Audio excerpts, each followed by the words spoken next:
আচ্ছা, সুপ্রিয় শিক্ষার্থীরা, আজকে আমরা চতুর্থ অধ্যায়, পঞ্চম অধ্যায়, ষষ্ঠ অধ্যায়, তিনটা অধ্যায়ের কমন একটা টপিক ভরকেন্দ্র, সেন্টার অফ মাস নিয়ে আলোচনা করতে যাইতেছি। চলেন শুরু করি আমরা ভরকেন্দ্র। ভরকেন্দ্র শুরু করার আগে ভরকেন্দ্র সম্পর্কে আপনাদের আইডিয়া কি? আইডিয়াগুলো একটু শোনা তো যাবে না, আপনারা তো ইউটিউবে আছেন, আপনাদের কথা তো শোনা যাবে না। আপনারা আছেন, আপনার কথা শোনা যাবে, আপনার কথা শুনুন না।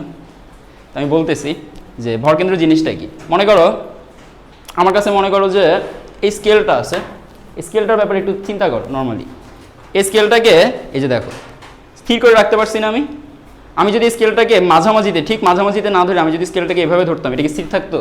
পড়ে যেতেছে, যে কোনো এক পাশে কাত হয়ে পড়ে যেতেছে।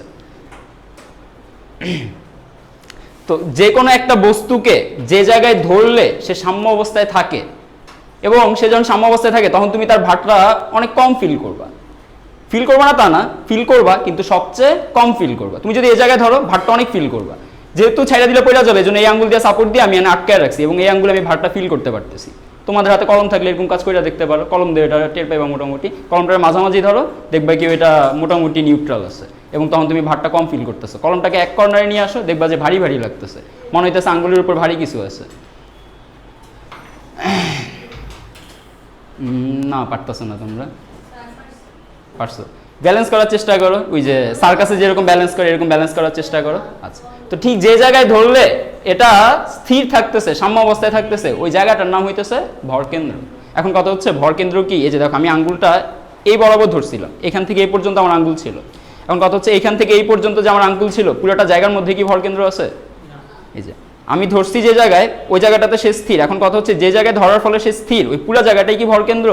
না, ওই জায়গার ঠিক যে মাঝখানের বিন্দুটা আছে, ওই বিন্দুটা হইতেছে ভরকেন্দ্র। যে জায়গায় ধরলে একটা বস্তু স্থির থাকবে, সাম্য অবস্থায় থাকবে, অন্য কোনো এফোর্ট দেওয়া লাগবে না, জাস্ট এক জায়গায় ধরেই তাদের সাম্য অবস্থায় রাখা যাবে, অন্য কোনো দিকে কোনো বল প্রয়োগ করা লাগবে না। এদিক থেকে দড়ি দিয়ে টানা লাগবে না, এদিক থেকে আরেকজনের বলা লাগবে না ভাই ধরে রাখো, সাম্য অবস্থায় রাখা লাগবে। তো যেই জায়গায় ধরলে একটা বস্তুটা সাম্য অবস্থায় থাকবে, সেই জায়গাটারে আমরা বলি ওই বস্তুটার ভরকেন্দ্র। তো মোটামুটি ভরকেন্দ্র যেই বস্তুগুলা সুষম চিহ্ন, মনে করো এই স্কেলের আমি যদি এই জায়গায় একটু স্কচটেপ প্যাঁচাই বেশি কইরা, তখন এটার ভর কি সব জায়গায় সেম থাকবে? এক জায়গায় ভর একটু বেশি থাকবে, অন্য জায়গাগুলোতে ভর একটু কম কম থাকবে, এরকম না? তখন কি এটা সুষম? তখন এটা সুষম। এখন এটা সব জায়গায় ভর সেম না। এই জায়গায় মনে করো 1 ইঞ্চির মধ্যে ভর যত আছে, এই জায়গায় 1 ইঞ্চির মধ্যে ভর তত আছে, সব জায়গায় 1 ইঞ্চির মধ্যে ভরটা সুষমভাবে বন্টন করা আছে। আচ্ছা, সুষম বস্তুগুলোর ভরকেন্দ্র যত ইজিলি বের করা যায়, অসুষম বস্তু যেগুলা, অসুষম বস্তু কোনগুলা? সাধারণত মনে করো যে এবড়ো খেবড়ো কোনো একটা পাথরের টুকরা, বা মনে করো যে কোনো একটা চেয়ার হইতে পারে অনেক কারুকার্য করা, অনেক ডিজাইন করা, একটা টেবিল হইতে পারে, বা মনে করো যে একটা গাড়ি হইতে পারে, একটা যানবাহন হইতে পারে। যানবাহনগুলোর কোনো সুষম শেপ নেই, বা সব জায়গায় ভর সেমও না, কোনো জায়গায় ইঞ্জিন থাকবো, কোনো জায়গায় চাক্কা থাকবো, কোনো জায়গায় সিট থাকবো, এরকম ব্যাপার। সব জায়গায় ভর সুষম না। যে সকল বস্তু সব জায়গায় ভরটা সুষম থাকবে না, ওই সকল বস্তুর ভরকেন্দ্র ঠিক মাঝামাঝি ক্রিয়া করে না। যে সকল বস্তুর সুষম, ওই সকল বস্তুর ভর ঠিক মাঝামাঝি ক্রিয়া করে। কয়েকটা সুষম বস্তুর কথা চিন্তা করো তো, যেগুলোর ভরকেন্দ্র পুরোপুরি মাঝামাঝি থাকতে পারে। দুনিয়াতে মোটামুটি আমাদের পরিচিত শেপ যেগুলো আছে, আমরা জ্যামিতির ছোটবেলা থেকে এখন পর্যন্ত যতগুলো শেপ দেখে আসছি, সবগুলো শেপে মনে করি আমরা কি দেখছি? বৃত্ত দেখছি, আয়ত্তক্ষেত্র দেখছি, বর্গক্ষেত্র দেখছি, ত্রিভুজ দেখছি। ত্রিভুজগুলোও সুষম হইতে পারে, বিষমবাহু ত্রিভুজটাও একটা সুষম ভর বিশিষ্ট একটা বস্তু হইতে পারে। তো মোটামুটি দুনিয়াতে নির্দিষ্ট আকৃতি বলতে বেঞ্চ না, এগুলো না, এগুলো নির্দিষ্ট আকৃতি না। তুমি যেরকম ডিজাইন করবা ওইরকম হবে। একটা বৃত্ত সবসময় নির্দিষ্ট আকৃতি, সবসময় সে গোল। একটা গোলক সবসময় টেনিস বলের মতো, একটা গোল মানে গোলক সবসময় টেনিস বলের মতো, বা একটা ফুটবল ওইটাও একটা গোলক। আবার নর্মালি ধাতব একটা গোলকের কথা চিন্তা করো, ছোট ছোট ওই যে ধাতব গোলক থাকে, যে মনে করো একটা ছোট ধাতব গোলক, বা তুমি একটা সিলিন্ডার চিন্তা করতে পারো, একটা সিলিন্ডার, একটা সমবাহু ত্রিভুজ চিন্তা করতে পারো, ইকুইল্যাটেরাল ট্রায়াঙ্গেল। তুমি একটা দণ্ড চিন্তা করতে পারো, সুষম দণ্ড, সব জায়গায় ভর সেম। আর কি চিন্তা করতে পারো? কিছু তোমরাও চিন্তা করো, আর কিছু চিন্তা করতে পারো। আর কি বলো? সুষম পঞ্চভুজ পিরামিড, বা এই তো অনেক কিছু হিসাব করছে। একটা বর্গক্ষেত্র আঁকি, একটা আয়তক্ষেত্র আঁকি, একটা একটা করে আইডিয়া করি। এটার ভরকেন্দ্র কোথায় আছে? এটার ভরকেন্দ্রটা কোথায় আছে? এটার ভরকেন্দ্রটা আছে, মনে করো আমরা তিনটা মধ্যম আঁকবো, মধ্যম আঁকগুলো গিয়া এই বাহুটারে লম্বভাবে ছেদ করবে। এখান থেকে একটা মধ্যম আঁকবো, লম্বভাবে গিয়ে ছেদ করবে। এখান থেকে আরেকটা মধ্যম আঁকবো, লম্বভাবে গিয়ে ছেদ করবে। এই জায়গায় আছে হচ্ছে তার ভরকেন্দ্র। আমি যদি ট্রায়াঙ্গেলটাকে এভাবে চিন্তা করি, এরকম একটা ট্রায়াঙ্গেল, ঠিক আছে, এরকম একটা ট্রায়াঙ্গেল, এই ট্রায়াঙ্গেলের প্লেটটার এই জায়গায় যদি আমি আঙ্গুল দিয়ে ধরি, ঠিক মাঝামাঝি এই জায়গাটা যদি আমি আঙ্গুল দিয়ে ধরি, এ তখন কিভাবে থাকবে? কোন পাশে কাইট হয়ে থাকবে না, এ তখন থাকবে কিভাবে? সাম্য অবস্থায়। তখন এর ভর ফিল করবো আমি, এর কোনো ভর দেখা যাবে, পাওয়া যাবে, বোঝা যাবে? যাবে না। হাই দেখো এবার এটার জন্য ভরকেন্দ্র কোথায় আছে? মাঝখানে। কর্ণ আঁকলে কর্ণগুলো যে জায়গায় ছেদ করবে ওই জায়গায়, বা মোটামুটি আইডিয়াও করতে পারি যে ঠিক মাঝামাঝি জায়গা, যেটা কর্ণ আঁকা লাগবে না, মোটামুটি আমরা আন্দাজ করতে পারি মাঝামাঝি কোন জায়গাটা থাকবে। তুমি ফিল করো যে একটা বস্তুর দেখলেই চিন্তা করো যে ওই বস্তুটা কোন জায়গায় ধরলে বস্তুটা সাম্য অবস্থায় থাকতে পারে, এই বস্তুটা কোন জায়গায় ধরলে সাম্য অবস্থায় থাকতে পারে, ঠিক মাঝখানে। ফাইন, এই বস্তুটা মনে করে একটা ডিস্ক, সিডি বা ডিভিডির মতো একটা ডিস্ক, এটা কোন জায়গায় ধরলে এটা সাম্য অবস্থায় থাকতে পারে? ঠিক মাঝখানে। যদি মাঝখানটা ফাঁকা, তো আমরা ধরলাম মাঝখানটা ফাঁকা না, এটা হচ্ছে একটা ডিস্ক। এটা ভরকেন্দ্র মাঝখানে। সিলিন্ডারের ভরকেন্দ্র কোথায়?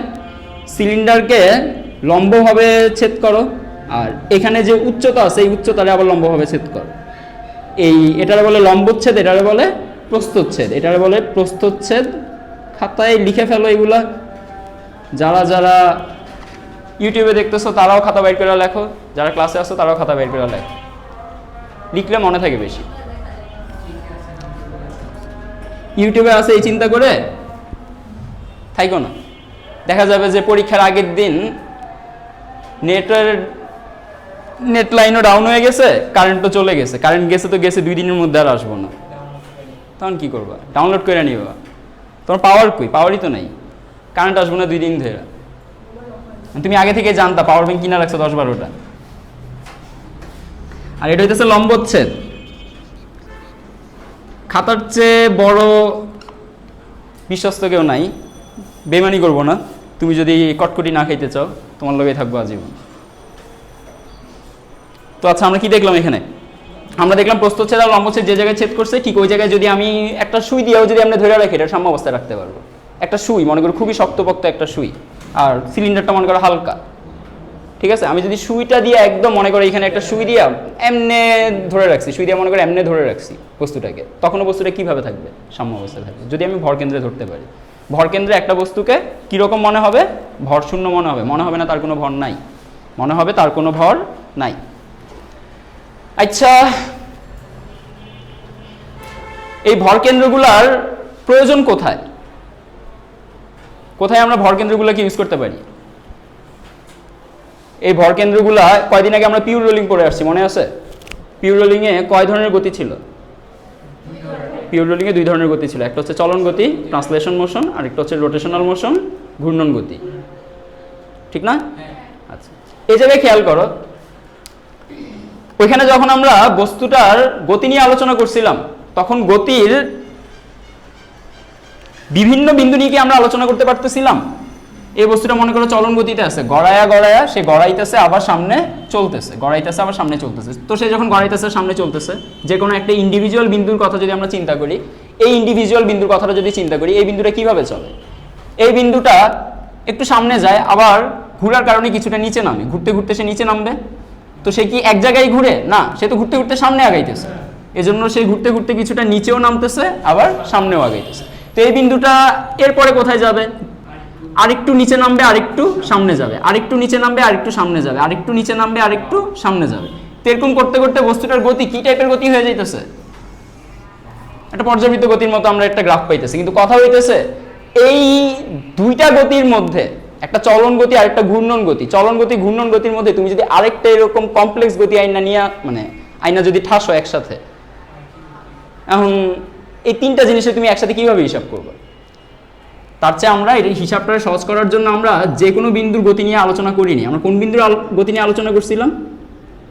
এমন একটা বিন্দু যে বিন্দুটার গতি এরকম ঢেউয়ের মতো না, তরঙ্গের মতো না, সবসময় সোজা থাকে। দেখো একটা বলে আমি গড়ায় দিলাম, একটা টেনিস বলে গড়ায় দিলাম, তার ভর কেন্দ্রের বেগটা সবসময় সরলরৈখিক থাকবে না? ভর কেন্দ্রটা কি একবার উপরে উঠবে একবার নিচে নামবে, একবার উপরে উঠবে একবার নিচে নামবে, এরকম হবে? ভর কেন্দ্রটা তো বলের সাথে সাথেই চলতেছে, মাঝামাঝিতেই চলতেছে, বস্তু গড়াইতেছে, কিন্তু ভর কেন্দ্র কি গড়ায় উপরে নিচে উঠতে পারে? সে তো জায়গার মধ্যেই পাক খাইতেছে। তো আমরা ভর কেন্দ্রের বেগ নিয়ে এই পিওর রোলিংটা শেষ করছিলাম। পিওর রোলিং আমরা শুধু এক ধরনের রোলিংই দেখাইছিলাম, যে মাটির মধ্যে গড়ানো। পিওর রোলিং আরো অনেক ধরনের হইতে পারে, একটু চিন্তা করো। একজন ব্যাটসম্যান যখন ব্যাট দিয়ে ছক্কা মারে বলের মধ্যে, মানে বলটায় যখন ব্যাট দিয়ে আঘাত করে ছক্কা মারে, বলটা উঠতেছে, বলটা উঠতেছে, এটা কি চলন গতি? চলন গতি দুই রকমের ছিল, একটা সরলরৈখিক চলন গতি আর একটা বক্ররৈখিক। বলটারে যখন ছক্কা মারলো, বলটা এরকম একটা প্যারাবোলার মতো গিয়া পড়ে না? বলটা কি এরকম স্থির এরকম করে পড়ে নাকি ঘুরতে ঘুরতে ঘুরতে ঘুরতে গিয়া পড়ে? ঘুরতে ঘুরতে। তাহলে একই সাথে সে ঘুরতেছে, আবার একটা চলন গতিও কমপ্লিট করতেছে, বক্র টাইপের, সরল টাইপের চলন গতি না, বক্র টাইপের একটা চলন গতি কমপ্লিট করতেছে। মনে করে একজন যখন ছক্কা মারে, ছক্কা মারলে বলটা এইভাবে যখন যায়, ঘুরতে ঘুরতেই তো যায়। মনে করো এই বিন্দুটা ঘুরতে ঘুরতে এই জায়গায় আসছে, আবার এখানে যখন আসছে ঘুরতে ঘুরতে এই জায়গায় আসছে, আবার এখানে যখন আসছে ঘুরতে ঘুরতে আবার আগের জায়গায় এসে পড়ছে। আচ্ছা, তো একই সাথে কয় ধরনের গতিতে চলতেছে সে? দুই ধরনের। এখন যদি আমরা এখানে যে কোনো একটা বিন্দুর গতি নিয়ে আলোচনা করতে চাই, আলোচনাটা কি অনেক ইজি হবে? এই বিন্দুটার গতি দেখো, এই বিন্দুটা ঘুরতেছে আবার সামনে চলতেছে, তো তুমি যদি এটার গতি একটা যায় এরকম হিজিবিজি কিছু একটা হয়ে যাবে। তো এই বিন্দুটার গতি পর্যালোচনা করার কোনো ইজি ব্যাপার না। ইজি ব্যাপার কোনটা হবে? তুমি শুধু ভর কেন্দ্রের কথাটা চিন্তা করো তো, ভর কেন্দ্রটা একদম প্যারাবোলিক পথে চলতেছে না? ভর কেন্দ্রটা এই পথটাই তো সবসময় ফলো করতেছে না? তো দেখো, ভর কেন্দ্র নিয়ে যদি আমরা হিসাব করি, ভর কেন্দ্রের মাধ্যমে যদি এই বস্তুর গতিটা আমরা ব্যাখ্যা করতে যাই, তখন ব্যাখ্যাটা অত কঠিন থাকতেছে না। ভর কেন্দ্রটা খুব সুন্দর মতো বক্রপথে যাইতেছে এবং বস্তুটা যে ঘুরতেছে, ওই ঘুরের হিসাবটা আমরা তখন করতে পারবো। একটা বলে আমি যখন ক্যাচ খেলার জন্য, মনে করি এটা হইতেছে একটা বল, এটা ক্যাচ খেলার জন্য উপরে মাইরা দিলাম, ছুঁড়া মারলাম, উপরে যখন ছুঁড়া মারছে এটা ঘুরছে না, আবার উপরে উঠছে না? তো এটা উপরেও উঠতেছে আবার সাথে সাথে ঘুরতেছে। উপরে উঠার সময় প্রত্যেকটা বিন্দুর কথা চিন্তা করো তো, এই বিন্দুর কথা চিন্তা করো, এই বিন্দু উপরে উঠতেছে আবার ঘুরতেছে, একসাথে দুইটা কাজ করতেছে। তার গতি আলোচনা করাটা কি ইজি হবে? এখানে ব্যাখ্যা করা ইজি হবে না। কার গতি আলোচনা করা ইজি হবে? যার সাপেক্ষে আমরা পুরো বস্তুর গতিটা মোটামুটি আইডিয়া করতে পারবো। কার গতি? ভরকেন্দ্র। ভরকেন্দ্রটা আমি এভাবে ছুঁড়া মারলো, ভরকেন্দ্র খাড়া উপরের দিকে উঠতেছে, ঠিক না? ভরকেন্দ্র কি প্যাচ খায় খায় উঠতেছে না? তো এই ভরকেন্দ্রের কনসেপ্ট দিয়ে মোটামুটি পিওর রোলিং এর যত ধরনের ঝামেলা আছে সব ঝামেলা তুমি ইজিলি সলভ করতে পারবে। ভরকেন্দ্র এর লাগে অনেক ইম্পর্টেন্ট একটা জিনিস। এছাড়াও ভরকেন্দ্র দিয়ে তুমি, ভরকেন্দ্রের সাহায্যে তুমি বড় বড় মেকানিক্যাল প্রবলেমগুলো সলভ করতে পারবা। মনে করো তুমি অটোমোবাইল ইঞ্জিনিয়ার হইছো, এখন অটোমোবাইল ইঞ্জিনিয়ারিংয়ের ক্ষেত্রে তোমার গাড়ির কোনো একটা যন্ত্রাংশের হিসাব ম্যাচ করতেছে না। তো যখন কোনো একটা যন্ত্রাংশের হিসাব ম্যাচ করতেছে না, এর ভর যখন তোমার প্রবলেম করতেছে,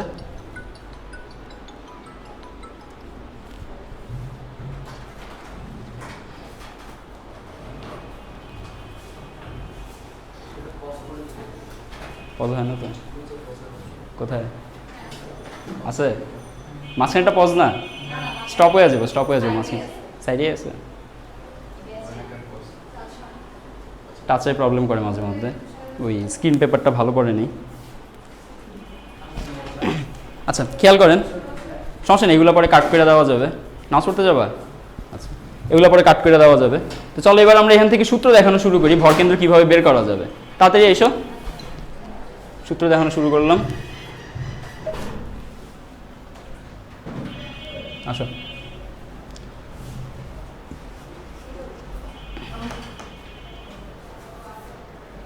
প্লে করা আছে?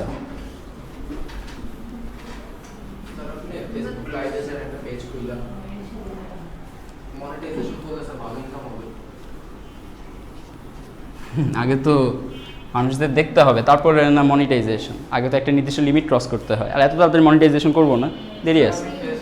আগে ইয়া করো, পজ করো, পজ করো। আগে মনিটাইজেশন করার আগে মোটামুটি ওই ফার্স্ট পেপার সেকেন্ড পেপার দেখো, একটু গেস করো তো ভরকেন্দ্রটা কোথায় থাকতে পারে। মনে করো এটা তো একটা সুষম বস্তু, একটা বস্তুর জন্য ভরকেন্দ্র আমরা এতক্ষণ আইডিয়া করতে পারছি।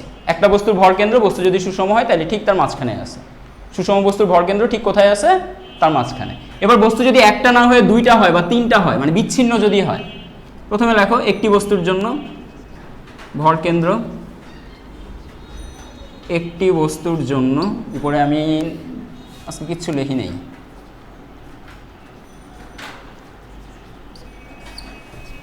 একটি বস্তুর জন্য ভর কেন্দ্র বস্তু সুষম হলে ঠিক মাঝখানে,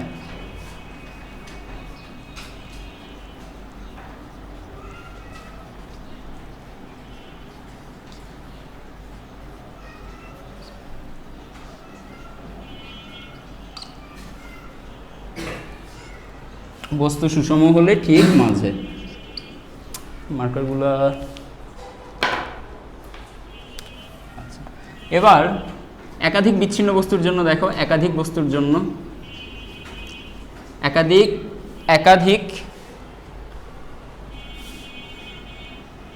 বস্তুর জন্য, বিচ্ছিন্ন লেখার দরকার নেই, তারা পুরোপুরি অ্যাকচুয়ালি বিচ্ছিন্ন না, একাধিক বস্তুর জন্য ভর কেন্দ্র নির্ণয়।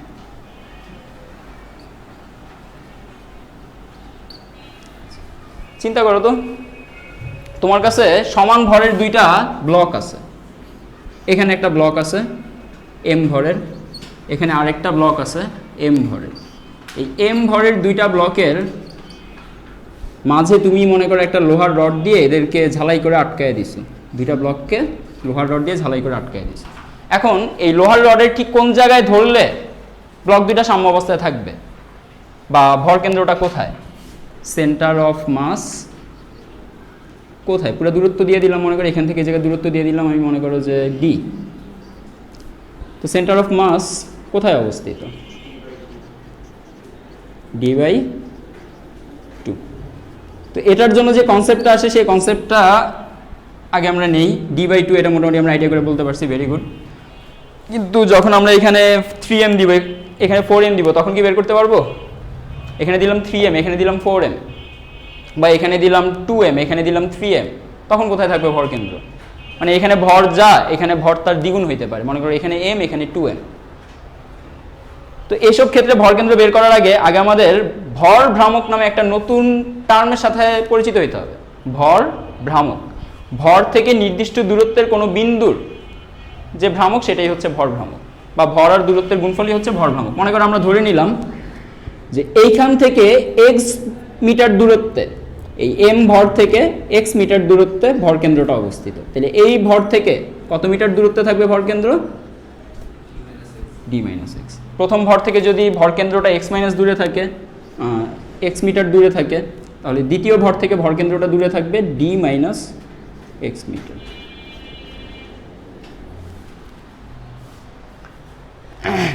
তো যে বিন্দুটাকে আমরা ধরছি centre of mass,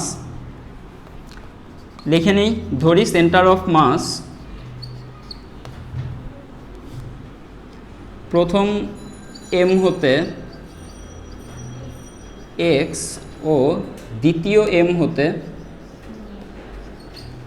d - x metre দূরে অবস্থিত।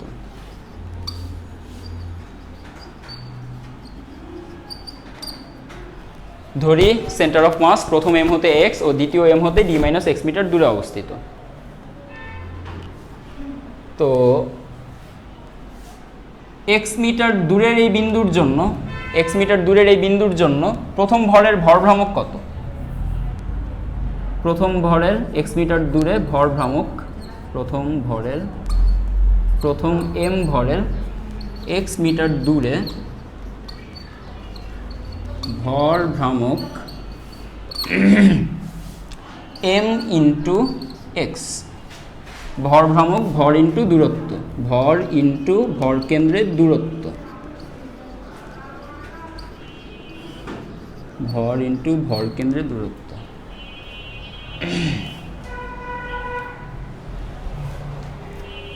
তো প্রথম m ভরের x মিটার দূরে ভর ভ্রামক পাইলাম। সেম ভাবে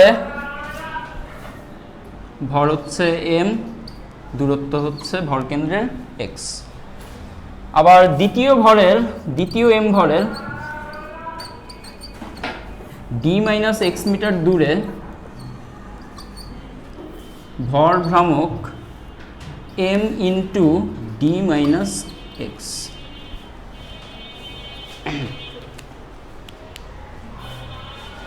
এবার সুতরাং ভরকেন্দ্র, সুতরাং m ভর হতে ভরকেন্দ্রের দূরত্ব, সুতরাং প্রথম m হতে m ভর হতে ভরকেন্দ্রের দূরত্ব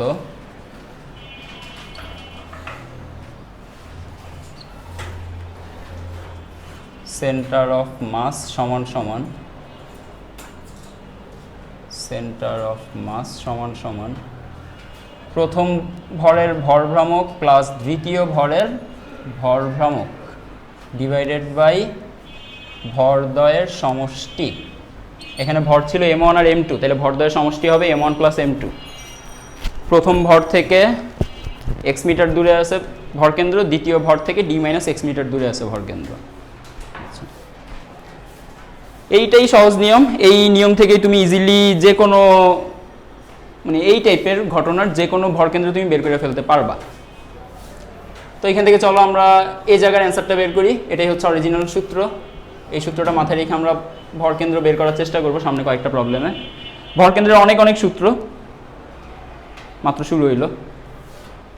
তো সেন্টার অফ মাস সমান সমান এখানে আসবে mx plus md minus mx divided by m1 এর মানও m, m2 এর মানও m।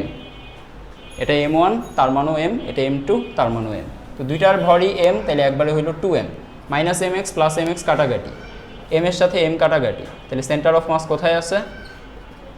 Centre of mass d এর মাঝামাঝিতে, দুইটা বস্তুর মধ্যবর্তী যে দূরত্ব d, সেই d এর ঠিক মাঝামাঝিতে আছে সেন্টার অফ মাস বা ভরকেন্দ্র।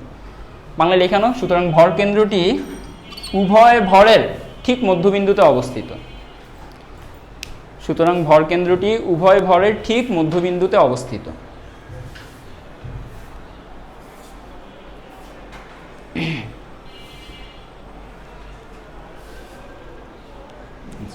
নতুন প্রবলেমে যাই। এটা নিজেরা বের করবা তোমরা।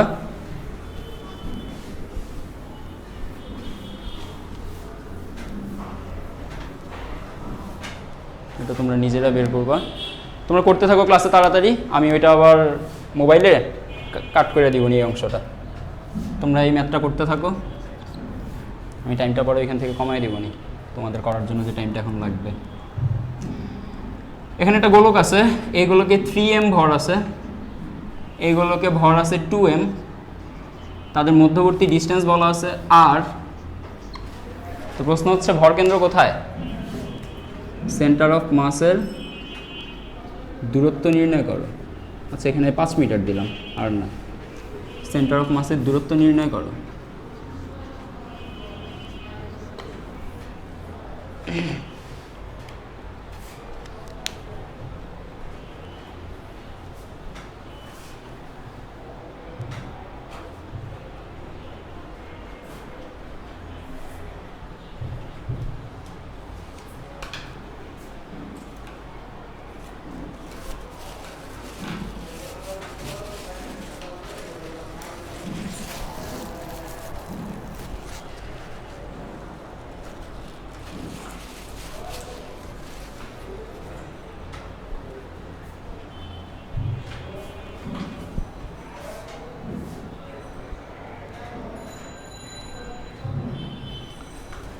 তুলছো?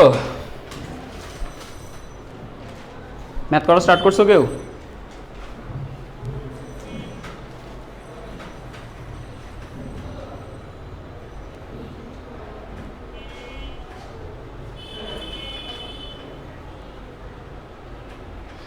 পারবো না?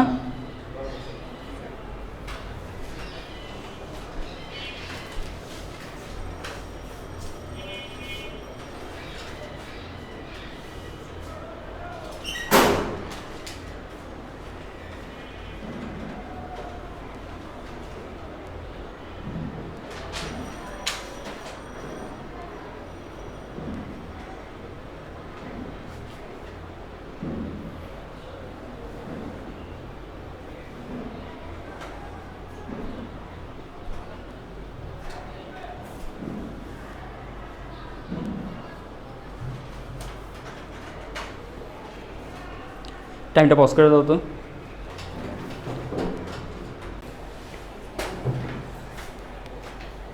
আচ্ছা, তো বিকল্প নিয়মে আমরা ধরে নিলাম যে এটা হচ্ছে আমাদের গ্রাফের মূল বিন্দু। আমরা ধরে নিলাম যে এখানে একটা গ্রাফ আছে, এটা হচ্ছে গ্রাফের মূল বিন্দুতে আছে, এই ভরটা আছে গ্রাফের মূল বিন্দুতে, মানে গ্রাফটা এখানে না, অ্যাকচুয়ালি গ্রাফটা এই বরাবর ধরলাম, ঠিক মাঝখান দিয়ে ছেদ করে গেছে, এরকম একটা গ্রাফ ধরলাম আমরা।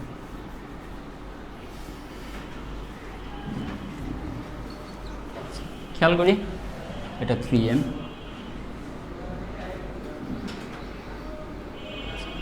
আমরা ধরে নিলাম এই গোলকটা 3m ভরের গোলকটা যেই জায়গায় আছে সেই জায়গাটা হচ্ছে 0 0, মানে এটা মূল বিন্দুতে আছে। আর 2m ভরের গোলকটা যে জায়গায় আছে তার স্থানাঙ্ক আমরা ধরে নিলাম। দেখো y অক্ষ বরাবর কি উপরের দিকে উঠতেছে, এই গোলকটা কি y অক্ষ বরাবর উপরে উঠছে? এটা যে জায়গায় ছিল এই গোলকটাও সেই জায়গায় আছে না, x অক্ষতেই আছে না? আচ্ছা, এই গোলকটা যদি x অক্ষে থাকে এটাও x অক্ষে আছে, এই গোলকটা থেকে এই গোলকটা উপরে নেই, একই লেভেলে আছে। তো দুজন যেহেতু একই লেভেলে আছে তাদের উচ্চতার পরিবর্তন ঘটে নেই, উচ্চতার পরিবর্তন যদি না ঘটে তাহলে সেক্ষেত্রে এটারও y এর স্থানাঙ্ক 0, এটারও y এর স্থানাঙ্ক 0। তো এটার x এর স্থানাঙ্ক কত? 0। এটার x এর স্থানাঙ্ক কত? এটার y এর স্থানাঙ্ক 0, ঠিক আছে, y বরাবর সে উপরে উঠে নেই। x এর স্থানাঙ্ক কত? x এর স্থানাঙ্ক হচ্ছে 5। তাহলে এই জায়গায় আমরা লিখতে পারি এই বিন্দুর স্থানাঙ্ক ধরে নিলাম 5 0।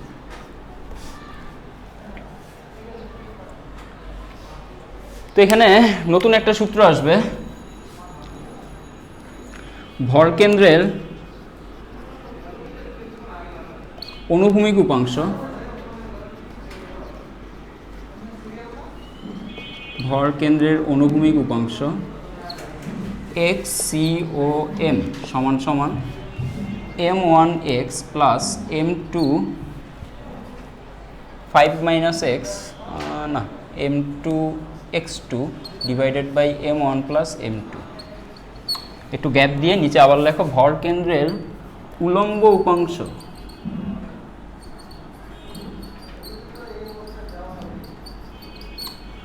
ভরকেন্দ্রের উলম্ব উপাংশ YCOM সমান সমান m1y1 plus m2y2 divided by m1 plus m2। আচ্ছা, এখানে মান বসাই। m1 এর মান হচ্ছে 3m, x1 এর মান কত?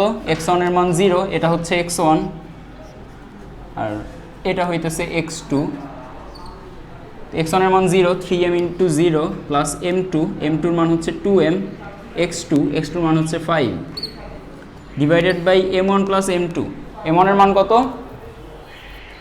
m1 এর মান 3m, m2 এর মান কত? 2m, তাহলে 3m প্লাস 2m। এই জায়গায় গুণ করলে আমরা 0 পাই, এখানে গুণ করলে পাই 10m, আর নিচে আছে 5m, 10m divided by 5m, mm কাটা 5 দিয়ে 10 কে কাটলে পাবো 2। তাহলে x অক্ষ বরাবর ভরকেন্দ্রটা, এই যে XCOM মানে হচ্ছে x অক্ষ বরাবর ভরকেন্দ্রের অবস্থান। x অক্ষ বরাবর ভরকেন্দ্রের অবস্থানটা কোথায় আছে? এই পুরাটা যদি 5 মিটার হয় তো মনে করো এই জায়গাটা হচ্ছে 2 মিটার, এখান থেকে এতটুকু হইতেছে 2 মিটার। এই 2 মিটার দূরের এই বিন্দুটাতে আছে আমাদের ভরকেন্দ্র COM, টোটাল ডিস্টেন্স 5 মিটার।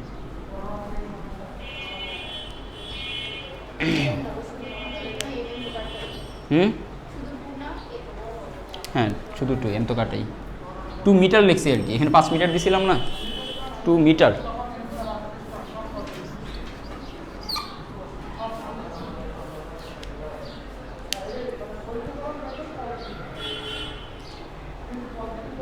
ঠিক আছে, ঠিক আছে, বুঝছেন এটা?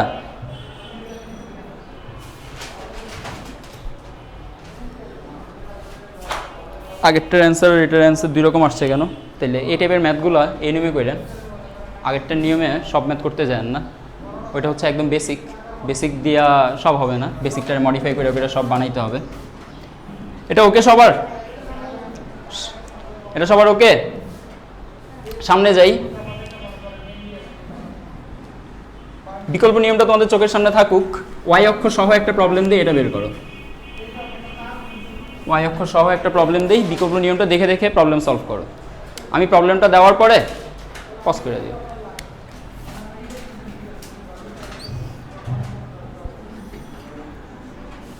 এবার এখানে একটা ভর আছে, এখানে আরেকটা ভর আছে। এই ভরটা আছে 2, 3 বিন্দুতে, এই ভরটা আছে 7, 11 বিন্দুতে। এটার ভর হচ্ছে m/2 আর এটার ভর হচ্ছে 3m। প্রশ্ন হচ্ছে ভর কেন্দ্রটা কোথায় আছে? প্রশ্ন হচ্ছে ভর কেন্দ্রটা কোথায় আছে? না, তোমার সূত্র দিছি এরকম গেস করার জন্য না।